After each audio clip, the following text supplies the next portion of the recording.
Well, Nigel, I'm glad to see you've thawed out from our Marathon Fans Forum in midweek. Just about. I promise this one will be shorter, but I know you appreciated the range of questions from the supporters from across the world. Yeah, definitely. Across the world, in this country, just shows how many supporters really care about the club as well, and really invested in the club doing well going forward. Final word on that superb victory midweek at home to Cheltenham Town, a 3-1 win. Let's speak about the change in formation. What effect did that have on the eventual result? I think it helped for that one game. Whether we continue with it, we're not sure, but we do flick between 2 or 3 formations within a game anyway. But we just thought this was the best way to combat Cheltenham and also cause them problems. And I think it worked, and it's good to see Jason Law in a sort of call it a number 10 position, behind the front two.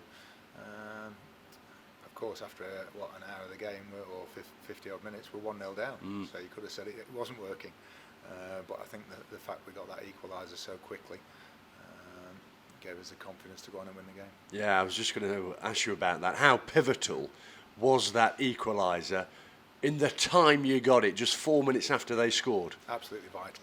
I think the longer it went, if it had gone sort of, I think Michael Duff came out and said that after the game, if it had gone 15 minutes, all of a sudden, you're at the hour mark and beyond, then you tend to lose a little belief, and then we'd have probably started tinkering and changing the formation just to try and free something up. But I think the quality of the goal as well. 2 magnificent passes, one from Stephen Quinn and one from Jason Law, and Jordan Barry smashed it in first time. I think the quality of the goal was as good as anything we've scored this season. Who's unavailable for tomorrow's trip to Crawley? Hopefully it'll be the same sort of squad available. George Lapps is the only one that sort of felt his hamstring, didn't feel 100% comfortable with it with the 20 minutes that he had. So we'll assess whether it's worth risking him. Ryan Sweeney's back available again. Hopefully Ollie Sarkic is back available again. So it'll be pretty much the same apart from those two. Aidan Stone's still out? Yes, I think so. He's not too bad. He's recovered well. He's done a little bit of training on Wednesday. So he'll probably come down with us and see how he is. But quite happy with Jamie Parlington on the bench if he's not. Let's speak about Crawley. They've had a bit of a dip in form since the departure of Max Watters to Cardiff City earlier this year.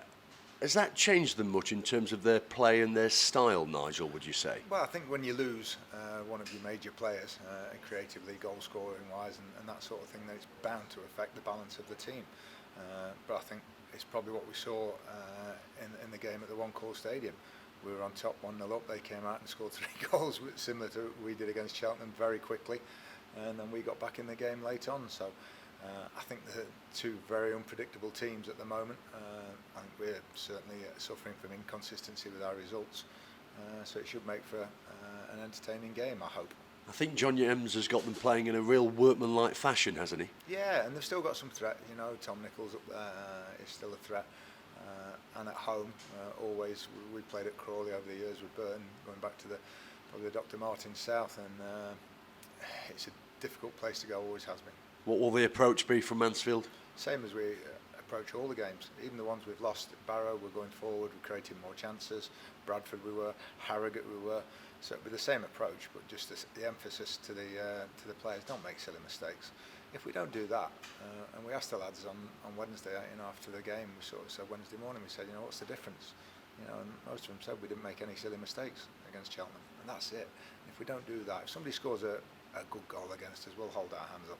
But don't give anything away, and we're in with a chance with every game. Thanks as ever. See you in Sussex. Pleasure.